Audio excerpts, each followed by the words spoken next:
much for the invitation to do this work, actually, which has been very interesting and very unique. I must admit, I've never stood up and reported somebody else's study. So I can take absolutely no credit for this study. So go straight to my next slide. All the logos up there, I mean on the side, they're the people that actually have done this two LCAs. But my background is all life cycle assessment, so I'm really delighted to be here if I can facilitate the transfer of these really great studies to you. And I'm certainly very passionate about getting the use of LCA out there for informing decisions and moving towards sustainability.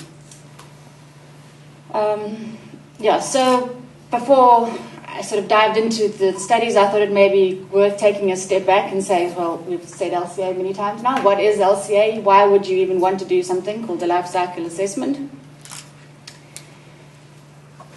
It's really all around actually putting numbers around sustainability. So we all talk about sustainability and more sustainable production, but actually measuring sustainability isn't actually an easy thing to do.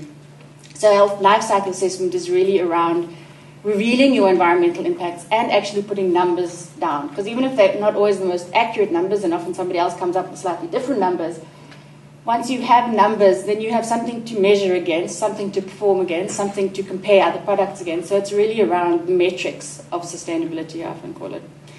And the method is a formal method. So it's got the ISO 14040 series of standards behind it. So it's not a standard where you can be standardized as an LCA, but there's a guideline that you follow so that you can have consistent, reproducible, defensible scientific studies that kind of put a peg in the ground as to what your sustainability performance is. And the other aspect of it is, so it's partly around sort of having those metrics, putting numbers on the ground, and revealing what your impacts are. And that's, once you know where your impacts are, that's where you can know where to improve. So it's also about where are your biggest, if you look holistically along the supply chain, where are your biggest opportunities for improvement? So what we call in the LCA jargon, your hotspots. So what is an LCA? It's essentially just a model. We work on just in big Excel spreadsheets or software. It's really just nothing, it sounds fancy, but it's nothing more than a big list of anything that comes into a product and everything that comes out along the whole, and we look at the whole life cycle of a product. So we look at everything that comes in, resources, fuels, land use, water, and then everything that comes out. So that's emissions, CO2, emissions to water, waste. It then takes it a step further and says not only so what your inputs and outputs, but what are the impact of those inputs and outputs on the environment. So we have emissions of particulates from burning coal. Why do we worry about particulates? Well, they lead to smog. And why do we worry about smog? Is because it leads to respiratory diseases in humans. So it's ultimately that human health problem that we're worried about or want to measure and quantify, but we look at particulate emissions. So it's taking that further into the actual environmental impacts, because those are the things that you want to make decisions around or minimize. I always like to note that LCA is a model, and as such, obviously, it's just a simplification of reality. It can sometimes come under criticism because various consultants and people come up with slightly different results, because it is complicated when you try and model really big, large life cycle systems. So it's always good to remember that it is just a simplification, and the biggest point of it is only as good as the data that goes into it. And I think this is where the strength of this LCA lies, because it is an unusually comprehensive LCA with really good contribution from the industry. So you'll see an LCA maybe with one or two brick makers or something that then purports to be the whole of South Africa. This is an unusual one because it had such good data going into it. So I like to make that point that, what you get out is really what you put in an LCA. Yeah, and then just the two core concepts of a life cycle assessment is this idea of a holistic environmental assessment. So you want to include all stages in your product supply chain. So even though we're talking about bricks, we don't look just at the manufacture of the bricks, we actually look at the use and then the end of life. So it's a real cradle to grave assessment is what's the core feature of life cycle assessment. And the other core feature also relates to its holistic nature, is that it looks at all environmental impacts of a product or a service. So it's not just carbon footprint, which we hear a lot about, or even just water footprint. The idea really is you need to look at all your environmental impacts. And the reason you do that is so that you don't just burden shift between things. So you don't change your air impact maybe into a water impact, or you change suppliers so that you look good, but you've actually just shifted it all into their production. So that's holistic in two senses of both the life cycle and the environmental impacts that you look at. So to put it into a bit of a picture, life cycle assessment generally always shows itself in this circular picture going around through the life cycle. So you start with your extraction of your raw materials, your actual production, then transports. In this case, being the bricks, you build the wall, then it's used in the house over its lifespan. Eventually, it'll get demolished, and those bricks, hopefully would come around again and get reused. But in reality, a lot of them still go out to waste disposal. So, yeah, in reality, I'd say most life cycle systems I've come across are still predominantly linear, but we always have this aspiration towards the circular economy, so we put that circular picture. So that was my very quick overview of the theory of life cycle assessment. So going into the actual study itself, was done in 4 phases, or broken down into the 4 main stages of a brick, being the brick production, and then the transport and the building, then the operation, and then finally the demolition and disposal. And because it actually needed to look at the use phase, it's slightly broader, and what we call the functional unit, which is what's the unit of study of the LCA, was actually a brick wall, a square meter of brick wall, not a single brick, because you needed to include that use phase. So looking at that first of those 4 main stages was clay brick production.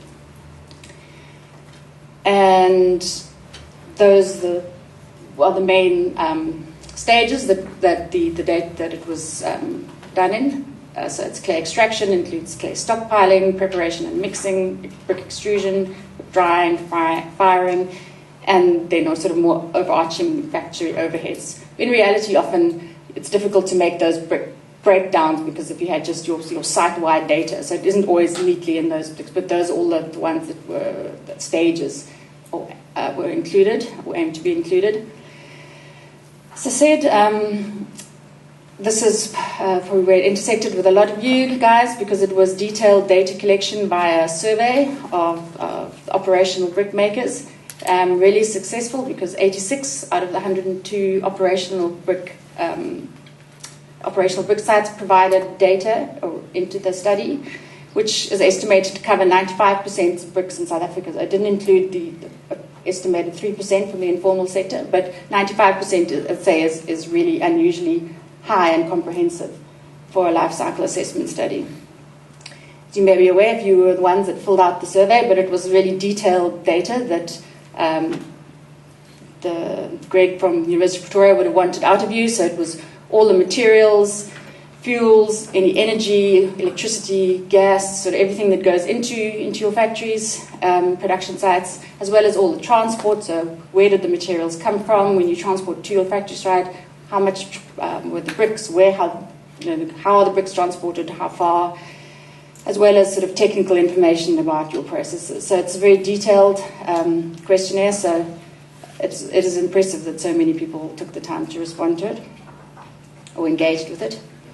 A particular focus of the environmental LCA, sort of the first part, which was Greg Grice's study at the University of Pretoria, was more the cradle to gate part. He looked particularly into the different kiln types, because obviously coming back from the survey, he got all the different kinds of kilns in South Africa. So this pie chart just shows the production share, probably well known to all of you. 68% of bricks coming from the clamp kiln, 20% from the tunnel kiln, a smaller proportion from the transverse arch, and then relatively small from the other 3, the zigzag, Hoffman, and VSB. So the LCA was done looking at this different kiln types, as well as then aggregated up and looking at the average brick. But there is that resolution into the different kiln types as well. So So the second stage then, moving on from the cradle to the factory gate part, was the actual transport of the bricks to a building site and then being built into a wall. So the study looked at including all the materials that went into that wall as well. So it's not just the bricks, it's also all the mortar and plaster and paint and wall ties and insulation that went into building the 3 different wall types that the study looked at. So it looked at a double brick wall, a cavity brick wall, and then an insulated brick wall. And then an additional layer made the report so long, as Nico alluded to. It's also then scenarios of whether the wall is internally and externally painted or just internally painted. So there's a number of scenarios that go down through the study. So after the wall's been built, then the next phase of the life cycle is the use phase. And this was sort of what we call the operation of a typical building. In the thermal performance study, actually looked at a number of building types, but the environmental LCA then actually just took the residential one into the study. So it's a typical South African lived-in house. And what goes into the operation of a house really comes down to the electricity, heating and cooling the house, and then also a bit of maintenance, so repainting walls every 10 years. The critical assumption there is how long you assume a brick to last in a house. So the assumption made in the study is 50 years. So the thermal performance study was also from University of Pretoria, and is a standalone, very detailed, rigorous report that considers, say, different types of buildings, but then also, importantly, the 6 climatic zones of the country. So as you can imagine, heating and cooling requirements are quite strongly linked to where you're living in South Africa. And it looked at wider than just the brick walls, which then went into the environmental LCA, but it also looked at 6 different wall construction methods. So the 3 types of brick walls that I mentioned previously, and then also concrete blocks and what's the other one? Light steel frame and timber for all 6 kinds. And then the final stage of the LCA was demolition and disposal. So after those 50 years, when we come and demolish the house, the bricks either go to landfill or they get reused, recycled in some way. This is probably the most difficult part of the study in terms of actually getting data, because, as you can imagine, the recycling industry is not at all formalized or regulated, so there's no real good numbers on this that you could go to. But a desktop study revealed that there's actually a significant amount of clay brick that does get recycled. About 36% is what they found, estimated at as. And that's either mined off, taken away back off the landfills after it's gone to landfill, or some gets intercepted before it even gets to the landfill. Mostly it's crushed and used as aggregate fill, but there also are bricks that are then taken and used in the informal sector. So the study assumes 36% of those bricks go back into the life cycle. Okay, so finally getting to what the study's found. This is a graph of the climate change impact. So it's the carbon footprint, which is what most people are relatively familiar with when we talk environmental impacts. We often start talking climate change. These 4 blocks here represent the 4 stages that I've just gone through. So the mining and brick production, so that's up to the factory gate, then transporting the brick and building the brick wall, operating or living in that house, the use of that brick in the wall, and then finally the demolition and disposal. So of course what jumps out very strongly here is that a very, very significant proportion of the climate impact of a brick is occurring in the use phase, in the operation of the house. So, as I said, that's why that 50-year assumption is so important, because whether if you assume longer than 50 years, then that's going to be even higher, even more significant. So you may argue that a building could last well beyond 50 years, in which case then that trend is going to be even higher. If you think we were to, that's only 20 years or something, it would come down. But because there's such a big differential there, it's quite evident that even if you vary that assumption, that general conclusion that the impact or climate impact is very much in the use phase, remains, regardless of what you choose for use phase.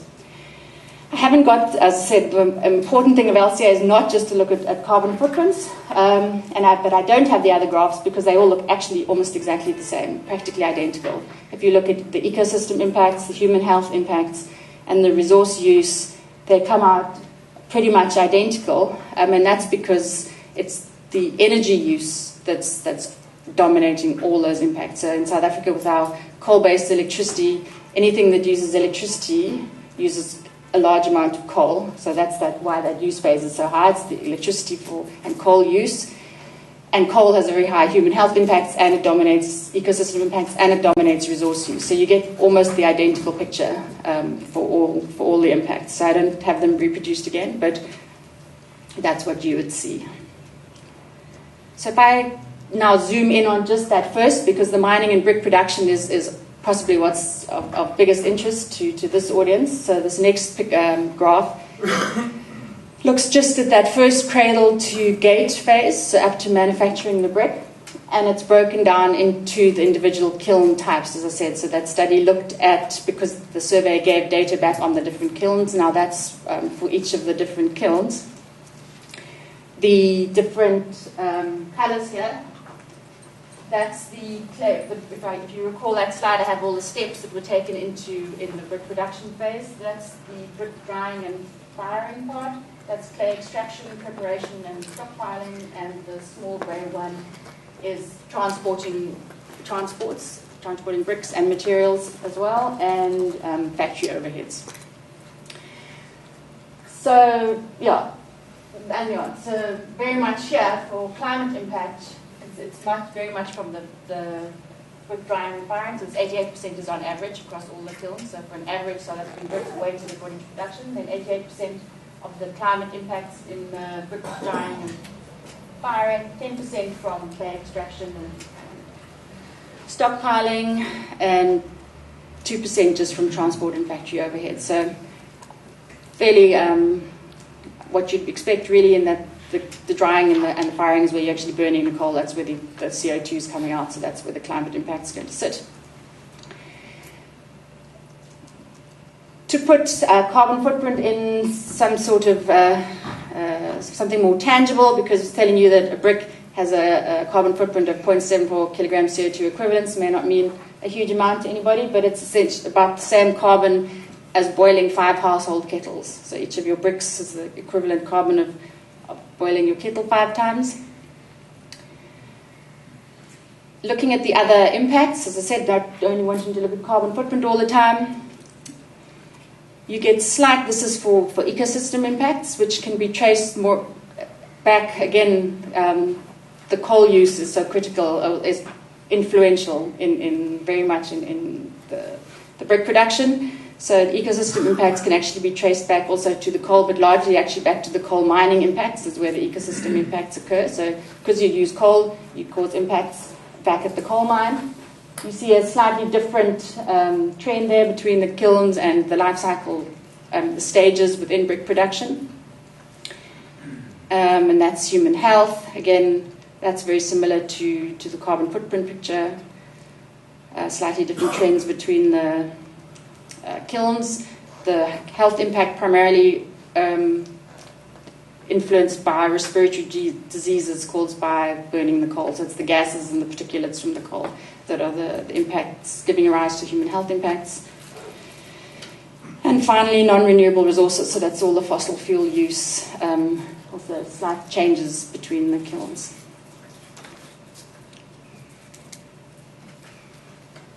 Summarizing a bit in sort of the key findings, really the environmental impacts are driven very strongly by the use of fossil fuels. So primarily coal, but then also some gas and oil.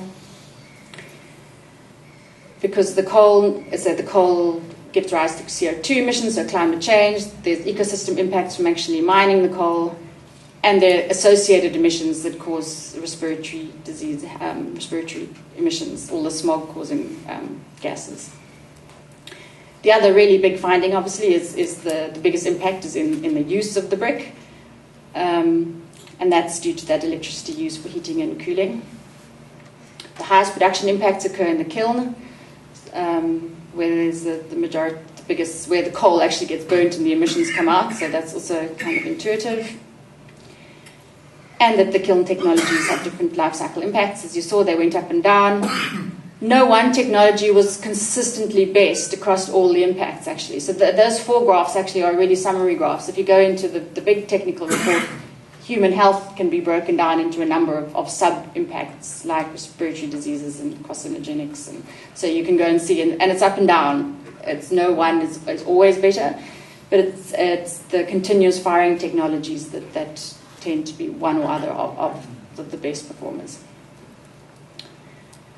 The social LCA, I wasn't aware that Chris was going to present the social LCA, so I could skip over, but I've got a few slides also on the social LCA. Social LCA is a newer addition to life cycle assessment. So LCA tended to only be environmental LCA, but then we talk sustainability, and recognizing that sustainability needs those 3 pillars of environmental, social, and economic.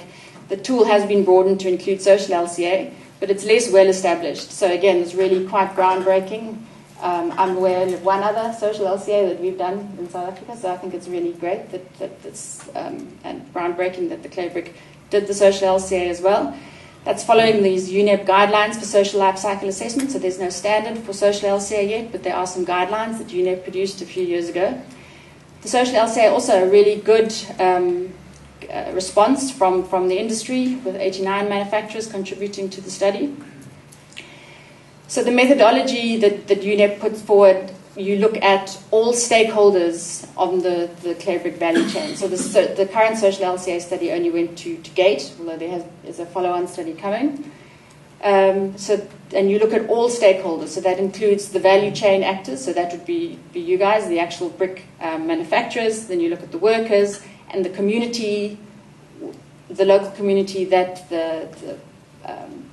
in which you sit, as well as wider society, civil society, and then also the consumers of your product. So it really aims to look at all of those affected by the product, and against some predefined socio-economic impact categories. So those are human rights, working conditions, good governance, health and safety, and socio-economic repercussions.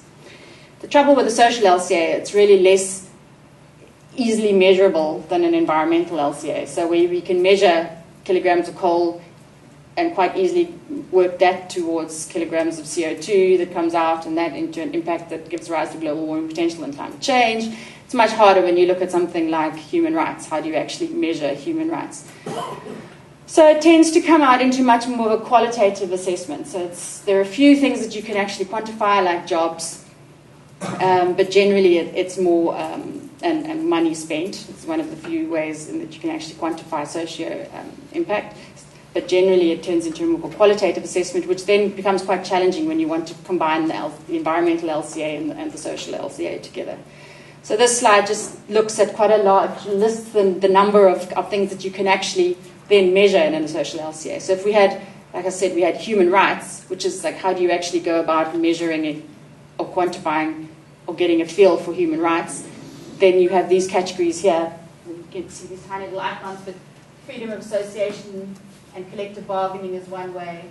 Access to material resources is another thing that you measure. So for each of those impact categories, there is a number of sub-impact categories, or the things that you actually then would measure or at least talk about in the report. A bit of a color coding to show that, on general, there was a very positive socio-economic impact from the clay brick, from the brick. The green ones performed particularly well, and the red ones were possibly are room for improvement, but on general, a very positive socio-economic impact. Particular strong point, I think, is the transparency and the communication that the clay brick industry have. So doing studies such as these and being open with the results is pretty unusual, actually. And the other aspect is providing employment, particularly in rural areas where it's most needed. So the few things that could come out as numbers from the socioeconomic LCA. 4 jobs for every million bricks produced, and a really good positive impact on local communities, because 74% of supplies provided by SMEs, and R6.50 per 1,000 bricks spent on community development. So that's some sort of headline, which we put into pictures there. The areas for improvement were very typical for South Africa as a whole, and that's provision of equal opportunities for employees, particularly at higher education levels, and equal remuneration across gender and race. So that's certainly not unique to Clay Bricks, but it's certainly something common in South Africa. So finally, well, we did the study, we got some nice numbers out, but ultimately it's around improving and what can the industry actually do with the LCA. You know, what do you do once you found these things out? That very clear message that the use phase is where the impact lies. So the headline action item really is the importance of educating the building sector on the need for the design of energy efficient buildings and for choosing the right or suitable building materials. So the 2 pictures there at the bottom try to indicate this. So in terms of the importance of design, so just by building with an insulated cavity wall rather than with the solid wall, you can reduce that use phase impact by 30%. So that's the importance of design. And then the importance of building materials. The other little picture, 30 to 70% of energy use of a building can be saved from a solid clay brick wall relative to a hollow concrete brick wall. And to put that into tangible terms, that's equivalent to taking 3 to 7 cars off the road for a month for every year that building is in operation. So to try and make that a bit more intuitive. And that's actually just for the temperate zones, that 30 to 70% saving. It's even higher if you look at the other more extreme climatic zones of South Africa. So pretty significant savings then, and hence that importance of really educating people around the use of bricks. But that then shouldn't mean that the brick makers can sit back and say, well, there's nothing that we have to do, because it's actually all happening over there. There are things, as you saw, there were differences between the kilns. So there are certainly still things that can be done around energy efficiency, but it's really energy efficiency that's important. It's the use of coal that needs to be looked at. And that's going towards ever more efficient and better performing kilns. And then also with choice of fuels. So coal is by far the dirtiest and highest impact fuel. So wherever a kiln uses more gas or even fuel oil, you can see a relative improvement in the environmental profile from that brick production.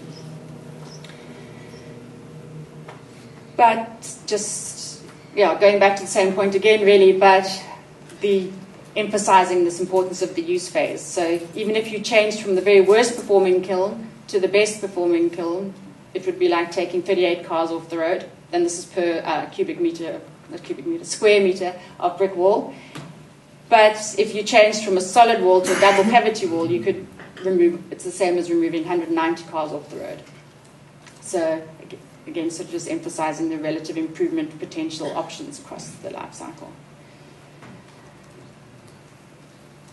So I hope that's piqued your interest. This really summarizes the brochure we put together, which actually Nico put here. I think they're very similar. This one, the red one, with slightly more information. Oh, sorry. So that's the one I'd recommend you read. This is the lighter version if you really want to only engage as little as possible. This you can engage slightly more, and it really summarizes everything that's in this presentation. And then there is that very nice summary report that Qantas put together, and that's, I'm sure, available at the web link. It's also on the brochure. So thank you very much. Thank you.